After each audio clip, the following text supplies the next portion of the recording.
Good morning, everybody. My name is Dr. Amrita Ramaswamy, and I work as a consultant hematologist in Max Super Speciality Hospital, Shalimar Bagh.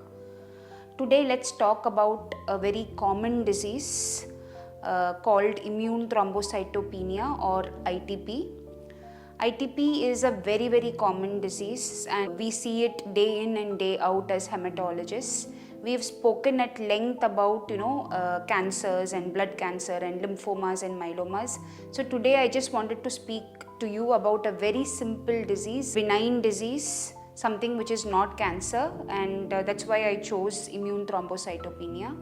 Immune thrombocytopenia एक बीमारी है जिसमें आपका platelet अपने आप टूटता है. सो ये टूटने से वजह से क्या होता है, आपकी ब्लड टेस्ट में प्लेटलेट काउंट कमी होता है. So patients with ITP they generally do not have any symptoms. कोई ब्लीडिंग का सिम्टम्स पेशेंट्स को जनरली नहीं होता है. वो जांच ब्लड टेस्ट करेंगे कोई कारण के लिए और उसमें पता चलता है इनकी प्लेटलेट काउंट कमी है. So without any symptoms are how patients with ITP present to the doctor. Patients come to the doctor saying that I got a routine CBC test done and the platelet count was low. The platelet count can be as low as 8,000, 4,000, 2,000, less than 10,000, and patient will absolutely not have any symptoms. So this is how patients with ITP come to the physician or they come to the hematologist. Platelet इन लोगों को शरीर में ठीक से बनता है, but platelet टूटने से वजह से प्लेटलेट काउंट कम हो जाता है.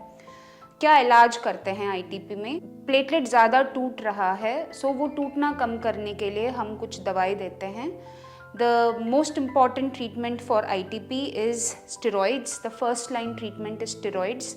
स्टेरॉइड्स ये डिस्ट्रक्शन ऑफ प्लेटलेट्स को कम करता है एंड 4-5 दिन में आपका प्लेटलेट काउंट धीरे धीरे बढ़ना शुरुआत होता है और एक हफ्ते में आपका प्लेटलेट काउंट बिल्कुल नॉर्मल हो जाता है. बट स्टेरॉइड हम काफ़ी लंबा समय नहीं दे सकता है, क्योंकि हम जानते हैं स्टेरॉइड्स का खुद की साइड इफ़ेक्ट्स होता है. वज़न बढ़ जाता है, शुगर हो जाता है, BP बढ़ जाता है. सो स्टेरॉइड्स नॉर्मली हम 4 से 6 हफ्ते देते हैं मरीज़ को, फिर धीरे धीरे स्टेरॉइड्स को कम करना शुरुआत करते हैं. अगर कम करने का समय आपका प्लेटलेट काउंट दोबारा कम होना शुरुआत हो गया, फिर हम क्या करते हैं, दूसरी दवाई सब्सटीट्यूट देते हैं, स्टेरॉइड की सब्सटीट्यूट देते हैं. बट स्टेरॉइड्स हम 4 से 6 हफ्ते में कम करके बंद करना चाहते हैं. So if you do have a loved one suffering from ITP और with a low platelet count, please feel free to come and get yourself investigated and we can easily treat this disease. Thank you.